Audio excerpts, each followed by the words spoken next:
Chong in California, pronouns she, her, wants to talk about her experience of seeing God.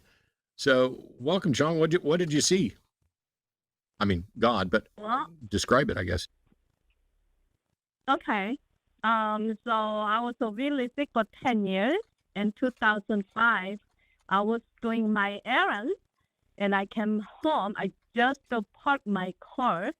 I still have a seatbelt.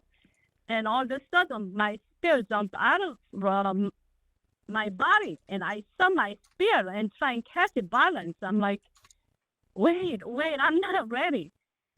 And so same time, I know I'm dying because of my heartbeat beat 3 times, and I was totally dead. When I went to heaven, I saw God. So let me explain to you. God is not the way we think. God is the male figure, but he is so pure white. He doesn't have like, we have a skin tone, but he's pure white. Everything where he's sitting is white. And then I stood there in front of him, and this is the way he spoke to me. He goes, when you die, you're going right next to me. There's a door. I want you to go look at it. And then he goes, so meantime, he said, I want to show you how it works around here. So he grabbed pen and paper. He wrote stuff. I don't know what. I cannot see it because I'm standing in front of him. And he goes, so there's 7 angels around me. So also he spoke 7 angels. All of a sudden, those 7 angels flying around him behind him. So he wrote and gave it to the angel. Then all 7 of them go out. They deliver the message, and they come back. And then he goes, now, there's a door. I want you to go look at it. So he spoke. Again? Doors up here. Yep. So there's a door. Now I see just a plain brown door, like a regular house. It wasn't fancy. So remember, I was an atheist. I'm not even allowed to go to church, okay? So all of a sudden, so he spoke. There's a door. I want you to go look at it. A plain brown door up here. At that moment, I didn't know what to expect. So I just stood there. He goes, it's okay. Go look. So I walked towards the door, and I opened the door. I go, oh my God, I cannot believe it. It was so beautiful. Everything is in the floor. It's made with the red carpet. All the side wall trims made with nothing but the shiny gold. It was beautiful. So now I was an aha moment. And when I first enter, it's just the plain brown door. It's like a one room, but I walk further, it gets wider. It's like when you go out in the ocean, you take your boat out. No matter how many miles you go out, it just get wider. It gets really big. All this, That's not true. All that, so I could. Okay, Chong, I got to stop you because you just said something that's not true, and I have 20 questions about the things that you've already said. So if God is pure white and everything around him is pure white, how can you tell where God is? Oh, it's a man figure. It doesn't matter. No. If something is pure white and it's surrounded by things that are pure white, then you can't see anything but pure white, so you can't tell what's there. Man's a figure. No. That's how I know. Then it's not pure white. It's not pure white if you're able to make something out. Yes, you can see it. When you see the black, doesn't mean you cannot see there. So in the dark, when you see the dark male, you still make it up. It might be dark. But you said God is pure white. You said God is pure white and everything around him is pure white. Mm-hmm. And a pure white thing surrounded by pure white things, there's no way to tell the difference. You have no way to draw any lines of where anything is. You can see I cannot tell. Of course, here's hair. I cannot tell how long or because it's so white. I didn't say anything about hair. Okay. So you were sick for stop. You were sick for 20 years, and in 2005 you went out for errands, you parked your car, and then you said you saw your spirit jump out of your body. How do you know that that's correct? Mm-hmm. How do you know that that's correct? Don't just say, I'm asking a question. All right. Because I saw my spirit. How can you see your spirit? Just looks like me. It's a darker color. Okay. If your spirit has left your body, if your spirit has left your body, aren't you your spirit? Yeah, it's my spirit. It left my body. No. Are you your spirit? Are you your spirit? Does your spirit contain your awareness and consciousness?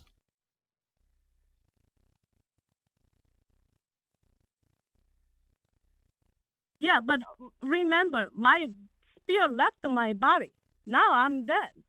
No, I'm my spirit left my body. If your spirit left your body, what could possibly see your spirit if your consciousness is in your spirit? You know, listen carefully.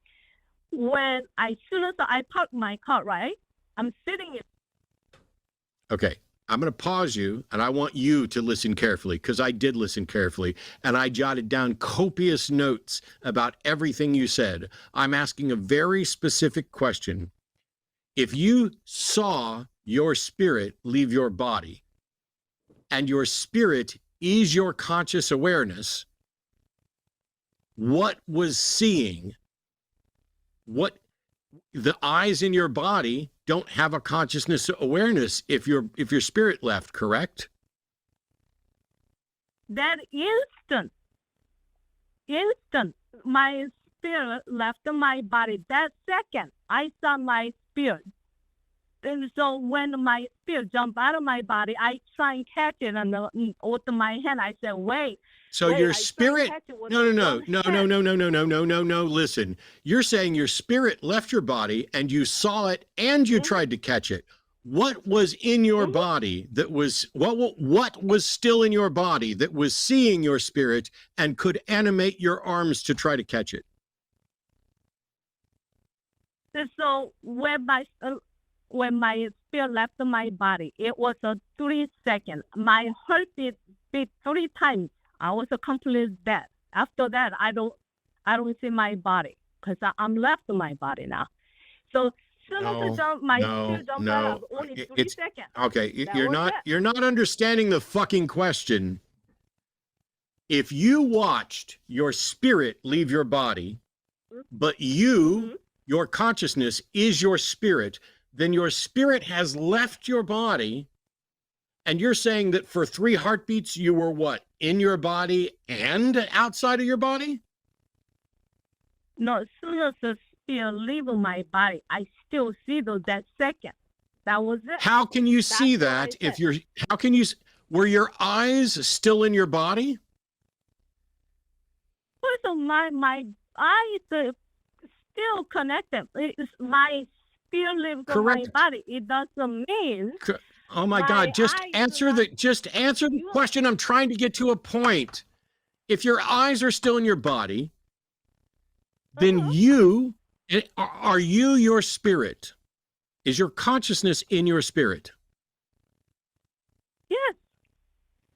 Then if your spirit leaves your body, then there's no you in your body to see with your eyes, correct?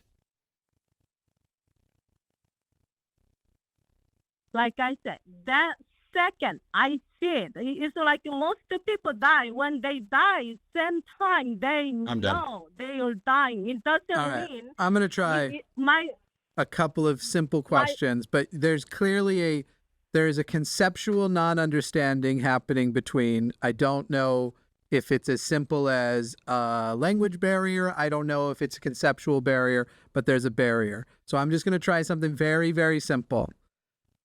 All right. Chong, how long were you dead for? And how do you know you were I dead? do not know. Okay. Hang on. You don't know how long you were dead for. You were revived at some point, correct? Listen, I was No, Chong, answer my question. Chong, did you come back to life? Stop. After you died, did you come back to life? Mm-hmm. Okay, right, because you're alive right now. Good. So at some point, you were dead, and then you were alive again. And you're saying that in that period of time, you left your body and went to heaven, correct? Okay. Now, how do you know that you actually went to heaven and didn't just have a dream during that time you were unconscious? Listen. No. How do I answer my question? Answer my question. How do you know it was you really went to heaven and that you didn't just have a dream?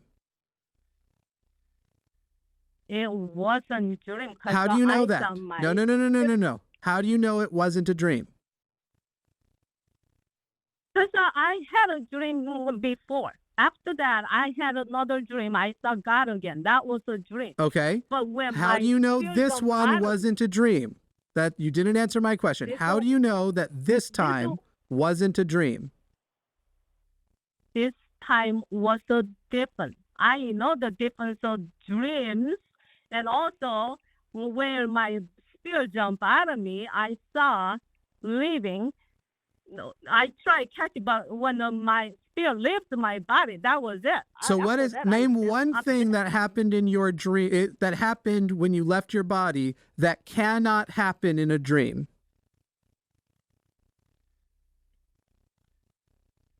Okay. Right?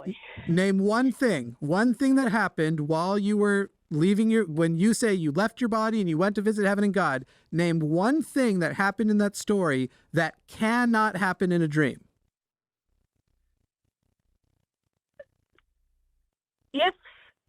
All right, dreams, when I go to sleep, I dream.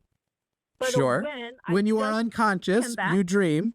And there are specific things happening. Specific neurons are firing. And we, in fact, now have a pretty good understanding that many people in their final moments, when they die, because your brain starts to do funky stuff, many people do have things who have been revived that they know are dreams. Because sometimes it's very similar to dreams they've had. Or sometimes it's extremely vivid because you have all of these chemicals that start to drain through your brain in a way that they don't usually drain.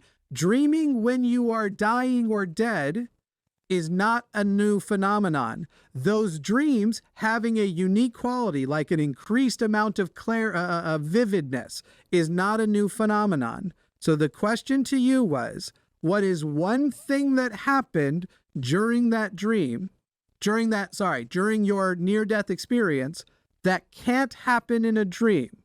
That was the question you're supposed to be answering. All right. Dreams, when I wake up, I know it was a dream, but when my spirit left, I've already explained this. One thing I know, but no, you don't know, because you wouldn't make the same bad point if you knew, if you internalized what I just told you. Yes, it is. It is a bad point. Dreams. How do you know? How do you know you weren't unconscious? I wasn't. I just. Because you weren't. Cool story. Hey, let me ask you this. Chong, is it possible to die without achieving a state of not conscious? Is it possible to die without becoming unconscious? You the spirit leaves. I don't know. No, we're not talking about the spirit leaves. We're talking about a natural. Do you have a single example of a dead person who is conscious? No, they're not conscious. No. When they die, right. Dreams happen. dreams happen in an unconscious state. And as I've already mentioned, there's lots of documentation of not just dreams, but extremely peculiar dreams. By the way, not only that happen when you die, but for older people, they often have very vivid dreams reflective of religious imagery they were taught when they were in the days leading up. My grandmother, for example, thinking that she was having her spirit go and talk to her dead husband, who is basically saying like, hey, it's coming soon. You get to come live with me here in heaven, was having those kinds of dreams because the brain is doing funky stuff when it is dying. So we're not going to take any more questions, Chong, because again, there is some sort of barrier here. The point I'm going to make to you here is you only feel like it wasn't a dream. I'm not even telling you that it was a dream. All I am saying is you don't have a good reason to eliminate the possibility of it being a dream, a very vivid death dream, if you will, consistent with many, many people's near-death experiences who assert the same level of confidence as you, but have contradictory near-death experiences to you. You don't have a way to eliminate the possibility of a dream. And I, sitting here as a skeptic, can give you trillions of examples of dreams confirmed to happen. Trillions is sort of a joke, but we know in the natural world dreams happen, and I can give you 0 confirmed cases of spirits leaving the body. So any rational person, including myself, if I had an experience like yours, I believe I would also go much more likely that that was a dream seeped in imagery of things I was aware of. If God had instead given you a proof, like a primary proof of the Goldbach conjecture, we'd be talking something completely different. Because while I wouldn't necessarily say, for sure you prove God, you would have done something astounding. But instead, you have done something that can happen in anybody's dream. That is the rest I have for you. Chong, you're welcome to say goodbye if you like, but there's no real point in continuing this. All right. You sure? You shot. I try and explain to you when this is a call at yes, right? You tried to explain a lot without listening at all. So, forgive me. I'm not going to take the lecture now. Have a good day, Chong. Oh, go ahead, Matt. I won't drop yet. No, I'm good. Okay. Goodbye. So here's the thing. If all that happened to Chong, then God is a prick. Yeah. Who basically punked you because she was sick for 20 years. I don't know what that was relevant to. Then was running errands, parked a car, her spirit jumped out of her body. She saw it for 3 heartbeats and tried to grab it. I don't know who is sitting there counting their heartbeats as something like this is happening. Then she goes to a thing where God is a male figure that is pure white, surrounded by everything else being pure white, which means how do you know that it's a figure at all? You see that picture of the blank white screen where it's a polar bear in the snow, in the snow. Yeah. But God told her, when you die, you're going to be right here next to me, but there's a door, go look in it. Then, and I want to show you how stuff around here works. Then God grabbed a pen and paper and wrote some stuff and gave it to 7 angels or angles. I'm assuming it's angels. Who went to deliver the message. We don't know who they did, what the message was. We don't know who they delivered it to. We don't know why there were 7 of them. We don't know why God's using pen and paper instead of just directly communicating with the angels. The preposterousness that the all-knowing, all-powerful creator and sustainer of the universe can't find a better way to communicate with his underlings than pen and paper. What the fuck is that? Then they all go out, deliver the messages, and then God wants her to look in the door again, and it's just a plain brown door in this all-white space. And on the other side is red carpet and shiny gold walls, and she wanted to make sure she'd let us know she was an atheist who was not allowed to go to church. Yeah. Anybody who thinks this is a story that conveys any information supported by any reasonable evidence that would allow anybody to conclude anything at all about a God is delusional. Yeah. I'm not saying Chong's delusional. I'm saying that if you're like, oh yeah, here's the case for God is this. Yeah. I want to say I have to intercept this, because if I don't, I risk letting it validate me, and I don't think I should. I am not proud of my inability to hide my facial expressions.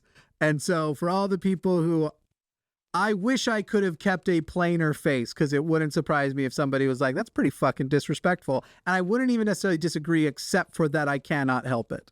I have tried it's a masking exercise I've never been able to succeed at.